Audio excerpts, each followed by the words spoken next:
Good evening সবাইকে। বরাবরের মতো আজকে ছোট্ট একটা ইনফরমেশন নিয়ে এসেছি আপনাদের কাছে। আপনারা জানেন আমি একজন নিউট্রিশনিস্ট, ডায়েটিশিয়ান, পাশাপাশি নন কমিউনিকেবল ডিজিজ নিয়ে আমি কাজ করি। আজকে কথা বলবো ক্যান্সার নিয়ে। ঠিক আছে, অনেকে প্রশ্ন করে দাদা ক্যান্সারটা কি জেনেটিক্যালি হতে পারে নাকি শুধুমাত্র আপনার খাদ্যাভ্যাস লাইফস্টাইলের কারণে হয়ে থাকে। যদি আমি ক্যান্সারের এই বিষয়টা নিয়ে আলোচনা করি তাহলে দেখা যায় যে যদি আপনি আপনার জেনেটিক্যালি ব্যাপারটা চিন্তা করেন, বংশগত যে ব্যাপারটা সেটা হচ্ছে যে আপনার এখানে 10 থেকে 15% মতো আপনার বংশগত যে ব্যাপারটা এটা দায়ী আছে আর কি। ঠিক আছে, মানে 10 থেকে 15% ধরে নিতে পারেন যে আপনার বংশে যদি কারো ক্যান্সার হয়ে থাকে তাহলে আপনি 10 থেকে 15% আপনার এই লাইবিলিটি আছে যে আপনার ক্যান্সার হতে পারে। আর বাকি যে 85 বা 90% যেটা আছে এটা আপনার লাইফস্টাইল, আপনার পারিপার্শ্বিক পরিবেশ, আপনার এনভায়রনমেন্ট, আপনার রিলিজিয়াস বিলিফ যেটা আছে এবং এথনিসিটি। এখানে রিলিজিয়াস বিলিফটার কথা কেন বললাম, রিলিজিয়াস ধর্মের যে ব্যাপারটা, কিছু কুসংস্কার আছে প্রত্যেকটা ধর্মের ভেতরে। হ্যাঁ, এটা কিন্তু ক্যান্সার সৃষ্টির জন্য দায়ী আর কি। ঠিক আছে, আমি যদি ছোট্ট একটা উদাহরণ দিয়ে থাকি, সেটা হচ্ছে যে মনে করেন যে আমাদের দেশে যেমন সন্তান জন্ম হওয়ার পরে ওই যে মিষ্টিমুখ করায়, সন্তানকে মিষ্টিমুখ করায়, গালে একটু মধু দেয়, একটু চিনি দেয়, তখন তো ওই বাচ্চার আসলে ডেভেলপমেন্টের টাইমই শুরু হয়নি ঠিকঠাক মতো। আপনি এই অবস্থায় যদি আর্টিফিশিয়াল এই যে সুইটনার যেগুলো এগুলো খাওয়ান, তাহলে ওর ডেভেলপমেন্টে সমস্যা হবে, ডিএনএ ক্ষতিগ্রস্ত হবে। ঠিক আছে, এবং সুগার তো আপনারা জানেন, সুগারটা হচ্ছে আপনার রিফাইন্ড সুগার, এটা ঠিক আছে, এটা খুবই ক্ষতিকর। এই জন্য বললাম যে রিলিজিয়াস বিলিভ যেটা। এবং যদি আপনি চিন্তা করেন যে বংশগত যে ব্যাপারটা এটা ডিএনএর কারণে হয়ে থাকে। আজকে সাপোজ আমি ক্যান্সারে ভুগতেছি, আমি ক্যান্সারে ভুগতেছি, আমার আগামী প্রজন্ম ওরাও ক্যান্সারে ভুগবে। ঠিক আছে, কিন্তু এই পার্সেন্টেজ 10 থেকে 15% কম, পার্সেন্টেজটা কম, কিন্তু আপনি রিস্ক ফ্যাক্টর আপনার আছে। আপনি যদি এই অবস্থায় যদি নিজেকে কন্ট্রোল না করেন, কন্ট্রোল কেমন, খাওয়া দাওয়া, এক্সারসাইজ নিয়মিত না করেন, হ্যাঁ, সঠিকভাবে জীবনযাপন না করেন, অতিরিক্ত ভাজা পোড়া খান, ঠিক আছে, এই যে বিষয়গুলো, ঠিকঠাক মতো ঘুমাচ্ছেন না, রাত 2টা বাজতেছে আপনি মোবাইল দেখতেছেন, ঠিক আছে, ভোরে এক্সারসাইজ করতেছেন না, এই যে লাইফস্টাইল, আপনি প্রতিদিন বাজারে যাচ্ছেন, সিঙ্গাড়া খাচ্ছেন, সামোসা খাচ্ছেন, তেলে ভাজা খাচ্ছেন, ইভেন চা খাচ্ছেন, তেলে ভাজাও খাচ্ছেন, সাথে চাও খাচ্ছেন, এই যে ব্যাড হ্যাবিটগুলো আপনার, এই ব্যাড হ্যাবিটগুলো দয়া করে আপনি চেঞ্জ করুন। তা না হলে আপনার রিস্ক ফ্যাক্টর যদি 10% থাকে সেটা 50% হয়ে যাবে। ঠিক আছে, কেমনভাবে হবে? আজকে অনেকেই বলে যে দেখেন আমার তো ফ্যামিলিতে ক্যান্সার হিস্ট্রি নাই, কিন্তু আমার ক্যান্সার হয়ে গেছে, আমি এটা কেন হলো? ঠিক আছে, এটা কেন হলো? বিষয়টা হচ্ছে আপনার পূর্বপুরুষ যারা ছিল তাদের খাদ্যাভ্যাস ঠিক ছিল না, তাদের হ্যাবিট ঠিক ছিল না, লাইফস্টাইল ঠিক ছিল না, তারা নিয়মিত আজে বাজে খাবার খেয়েছে। ঠিক আছে, খাওয়ার কারণে দেখা যায় তাদের ডিএনএটা ক্ষতিগ্রস্ত হয়েছে। ডিএনএ ভাইব্রেশন হয়, ডিএনএ ভাইব্রেশন হলে কোষের যে বিভাজন এবং কোষের যে গ্রোথ, হ্যাঁ, এই যে কোষের ডেভেলপমেন্ট, যেটা বলি গ্রোথ নয়, কোষের ডেভেলপমেন্ট হয়। ঠিক আছে, মানে কোষের মাল্টিপ্লিকেশন। ক্যান্সারটা কিছুই না, এটা হচ্ছে আপনার কোষের যে মাল্টিপ্লিকেশন। ঠিক আছে, এইটার কারণে আপনি যে এই যে খাদ্যাভ্যাস, আপনার লাইফস্টাইল, তারা এই ধরনের অভ্যাস করে গেছে সারা জীবন ধরে। ঠিক আছে, কিন্তু তারা ক্ষতিগ্রস্ত হয়নি, কিন্তু তাদের ডিএনএ ডেভেলপমেন্ট ঘটে গেছে ওই লেভেলের, যাওয়ার কারণে এখন আপনি তাদের পরবর্তী বংশধর, আপনি এই প্রবলেম সাফার করবেন। এটা আপনি লিখে রাখেন। ঠিক আছে, এই জন্য যদি আপনি আপনার ভবিষ্যৎ সুরক্ষিত রাখতে চান, ভবিষ্যতের মানুষদেরকে, আপনার পরবর্তী প্রজন্ম যাতে ক্যান্সারের মতো ভয়াবহ রোগে না ভোগে, তার জন্য আপনি নিজেকে কন্ট্রোল করুন, আপনি নিজের লাইফস্টাইলকে কন্ট্রোল করুন।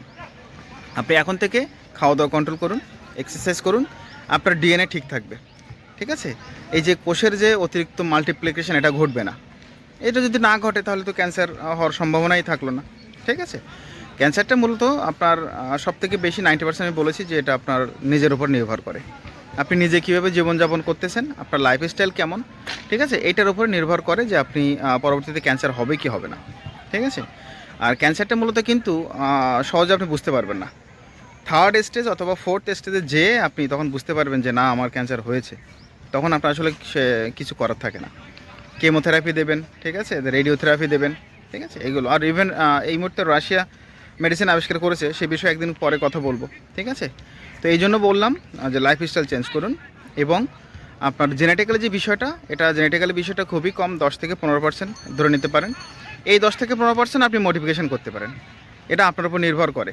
ঠিক আছে, আপনি কিভাবে খাদ্য গ্রহণ করছেন, এক্সারসাইজ করতেছেন কি না, ঠিক আছে, সঠিক নিয়ম মেনে আপনি লাইফস্টাইল ঠিক রাখছেন কি না, প্রতিদিন খাবারের তালিকায় আপনার প্রোটিন আছে কি না, অ্যান্টিঅক্সিডেন্ট আছে কি না, সাইট্রাস ফ্রুট আছে কি না, এই যে বিষয়গুলো, সবজি খাচ্ছেন কি না প্রচুর পরিমাণে, এইগুলো অনেক কিছু নির্ভর করে আপনার ক্যান্সার হওয়ার পেছনে। ঠিক আছে, তো যেটা বলবো, যাদের ফ্যামিলি হিস্ট্রি আছে, যদি কারো মনে করেন পাকস্থলী ক্যান্সার আছে, ঠিক আছে, যেমন আমার ব্লাড রিলেটেড আছে, আমার বড় মামা মারা গিয়েছেন পাকস্থলী ক্যান্সারে। তো যেহেতু তার হয়েছিল, আমরা কিন্তু রিস্কে আছি, আমরা সবাই। তার ব্লাড যেখানে যেখানে আছে আমাদের, আমার মাসি, তারপরে হচ্ছে যে আমার দাদারা, আমার মামার অন্যান্য ছেলেমেয়েরা, তার আমরা সবাই রিস্কে আছি। ঠিক আছে, এই জন্যে আমাদের উচিত এবং আপনাদেরও উচিত সঠিক নিয়ম মেনে খাওয়া দাওয়াটা করেন, পুষ্টিকর খাবার খান, যাতে শরীরের ইমিউনিটি বিল্ড আপ হয়, এবং দীর্ঘ সময় আপনি খালি পেটে থাকবেন না। এবং সকালে যে দীর্ঘ সময় আপনি খালি পেটে থাকার পরে আপনি যে দোকানে চা খাচ্ছেন, রুটি খাচ্ছেন, পাউরুটি, যেটার ভেতরে প্রবলেম অনেক, এই চায়ে ডুবাই ডুবাই খাচ্ছেন। ঠিক আছে, চার ভেতরে অতিরিক্ত চা হিট হওয়ার কারণে কার্সিনোজেন উৎপন্ন হয়, আর এই কার্সিনোজেন কিন্তু সরাসরি ক্যান্সারের জন্য দায়ী। এটা আপনি বুঝতে হবে। আমি আগেও এক ভিডিও বলেছি যে দোকানের চা আপনি পরিত্যাগ করুন, তাহলে আপনার ভবিষ্যতে পাকস্থলী ক্যান্সারের অবদানটা অনেক বেড়ে যাবে, ক্যান্সার হওয়ার সম্ভাবনা অনেক হয়ে যাবে আপনার। ঠিক আছে, এই জন্য যেহেতু আমার ফ্যামিলিতেও আছে, আমি নিজেও এটা মেনটেন করি, এবং আমার শুভাকাঙ্ক্ষী যারা আছে, আমার ভাই যারা আছে, আমার বোনেরা যারা আছে, এই আমার রিলেটেড সবাইকে আমি এটাই বলবো, সকালে দীর্ঘক্ষণ খালি পেটে থাকা যাবে না। অ্যাসিডিটি হলে ডক্টরের পরামর্শ নিতে হবে। যদি পেট ভুটভুট করে, পেট ব্যথা করে, বুক জ্বালা পড়া করে, দয়া করে আপনি বা যারা আছে আমার ভাই বোনেরা, তোমরা দয়া করে মেডিসিন নেওয়ার আগে ডক্টরের পরামর্শ অবশ্যই নিতে হবে। ঠিক আছে, কারণ পাকস্থলীতে কোনো প্রবলেম হচ্ছে কি না, কোনো প্রবলেম সৃষ্টি হয়েছে কি না, ঠিক আছে, ক্যান্সারের যে জীবাণু সে গ্রো করতেছে কিনা এটা জানতে হবে। ঠিক আছে, এই জন্য আমার আজকে এই পরামর্শটা দেয়া। ঠিক আছে, যদি আপনার পাকস্থলীর যদি ইনফেকশন হয়ে থাকে, ডক্টরের পরামর্শ নিয়ে আপনার ওষুধ খেতে হবে। তারপরে যদি ওই যে আলসার যেটা বলে, আলসার থেকেই শুরু হয় আস্তে আস্তে। ঠিক আছে, এই জন্যে পরামর্শ সবার জন্যেই যে আপনারা লাইফস্টাইল চেঞ্জ করুন, আর সুস্থ খাবার খান, ভালো খাবার খান, নিয়মিত সবজি খাবেন, শাক সবজি বাড়িতে আনাচে কানাচে যা আছে আপনি সেটাই খান। মাংস, রেড মিট যেটা চতুষ্পদী প্রাণী, ঠিক আছে, গরু, খাসি, ভেড়া, এইগুলো একটু কম খান, কোনো উপকার নাই, খালি প্রোটিন এবং স্বাদের জন্য আমরা খাই। এই স্বাদ আপনি অন্য সবজি থেকেও পাবেন, একবার অভ্যাস করে দেখেন, লাইফ সুন্দর হয়ে যাবে। ঠিক আছে, আমি আগেও বলেছি যে আমি কিন্তু হাই ব্লাড প্রেশারে রুগী ছিলাম, আমার প্রেশার এখন লাস্ট এক বছর বেশি আমার প্রেশার ওষুধ খাওয়া লাগে না। আমার কিডনির লেভেল যেটা ধরা হয় নির্ধারক, সেটাও বেড়ে গিয়েছিল, এখন সেটাও কন্ট্রোল। হ্যাঁ, এখন কোনো প্রবলেম মনে হয় না নিজের কাছে। আমি আগে ডক্টর দেখিয়েছি কয়েকদিন আগে, সবই নর্মাল আছে। ঠিক আছে, এই জন্য আপনাদেরকে ওই পরামর্শ দেওয়া। ক্যান্সার আপনি সৃষ্টি করতেছেন, ঠিক আছে, ক্যান্সার কিন্তু আপনি সৃষ্টি করতেছেন, আপনি এটার জন্য দায়ী। তো এই দায়মুক্ত আপনাকে হতে হবে। ঠিক আছে, আপনার ভবিষ্যৎকে সুরক্ষিত আপনাকেই করতে হবে। ঠিক আছে, তা আর কেউ করে দিবে না এটা। ঠিক আছে, এই জন্যে এখন থেকে টং দোকানে চা পরিত্যাগ করুন, ভাজা পোড়া পরিত্যাগ করুন, নিয়মিত শরীরচর্চা করুন, যতটুকু পারেন পুষ্টিকর খাবার খান, সকালবেলা দীর্ঘক্ষণ খালি পেটে থাকবেন না, শুধু সকালে নয়, এবং দুপুরে, রাত্রে আপনি টাইম মেনে খান। দীর্ঘক্ষণ খালি পেটে থাকলে আমাদের পাকস্থলীর যে অ্যাসিডটা, ঠিক আছে, সম্ভবত এটা হাইড্রোক্লোরিক অ্যাসিড বলা হয়, এই অ্যাসিডের উৎপাদনটা ব্যাহত হয়। এই অ্যাসিডের উৎপাদন ব্যাহত হলে আমাদের পাকস্থলীর যে ঝিল্লি আছে এখানে প্রদাহ হয়, নষ্ট হয়ে যায়, ধ্বংস হয়ে যায়। ঠিক আছে, তাহলে কেন আপনি নিজে থেকে যদি এটা ঠিক করতে পারেন, তাহলে আপনি কেন এটা করবেন না? ঠিক আছে, তো আজকে থেকে এটাই মেনে চলবেন। আর সবাইকে ভালো থাকার পরামর্শ দিলাম, ভালো থাকবেন এবং লাইফস্টাইল সুন্দর করে রাখার চেষ্টা করবেন। ধন্যবাদ। আর একটা বিষয়, যারা ধূমপায়ী আছেন, যারা মাদকদ্রব্য সেবন করেন, বিড়ি সিগারেট খাচ্ছেন, গাঁজা খাচ্ছেন, এরকম অনেকে পরিচিত আছে আমার। আমি বলেছি যে কিরে তোরা এই কাজটা করতেছিস, তোদের তো ক্যান্সার হওয়ার, লাংস ফাংশন ড্যামেজ হওয়ার সম্ভাবনা আছে। তাই ধুর দাদা কী বলেন, আমার ঠাকুর দাদা মারা গেছে 95 বছর বয়সে, তাদের কিছু হয়নি, আমার কি হবে? ঠিক আছে, এই যে ভুল ধারণা, এই ভুল ধারণা থেকে বেরোয় আসেন। ঠিক আছে, আপনি আপনার শরীরে ক্যান্সার সৃষ্টির জন্য আপনিই দায়ী। আপনার ঠাকুর দাদার হয়নি, বিড়ি সিগারেট খেয়েছে, সে তামাক খেয়েছে, তার ইমিউনিটি পাওয়ার ছিল, সে ভালো খেয়েছে, ভালো লাইফস্টাইল ছিল তার, কিন্তু ব্যাড হ্যাবিট ছিল ধূমপান, যার কারণে তার ডিএনএ ক্ষতিগ্রস্ত হয়নি। কিন্তু আপনি তো লাইফস্টাইল আপনার ঠিক নেই। ঠিক আছে, আপনার ঠাকুর দাদা যে প্র্যাকটিসটা করেছে, সেই প্র্যাকটিসের কারণে তার ডিএনএ অলরেডি ক্ষতিগ্রস্ত হয়েছে। ক্ষতিগ্রস্ত হওয়ার কারণ সেই ডিএনএর অংশ নিয়ে আপনি জন্মগ্রহণ করেছেন, কিন্তু আবার আপনার বাবার মাধ্যমে। ঠিক আছে, এখন তার হয়নি বলে যে আপনার হবে না, কথাটা কিন্তু ঠিক নয়। আপনি রিস্ক ফ্যাক্টর নিয়েই জন্মগ্রহণ করেছেন। আপনার পুরোপুরি ধূমপান করতো, আপনি ধূমপান করতেছেন, এখানে কিন্তু রিলেশন আছে। আমার বাবা ধূমপান করে না, আমার কিন্তু বিড়ি সিগারেটের প্রতি কোনো আসক্তি নেই। আপনার পিতা মাতা অথবা আপনার ফ্যামিলির কেউ ধূমপান করুক, তারা দেখবেন তার পরবর্তী জেনারেশন ধূমপানের প্রতি আসক্ত হবে এবং পরবর্তীতে বড় ধরনের নেশায় তারা আসক্ত হবে। এটা হচ্ছে জেনেটিক্যালি একটা ব্যাপার, লিঙ্কেজ। ঠিক আছে, তার জিনগত গ্রোটা ওইভাবে হয়ে গেছে।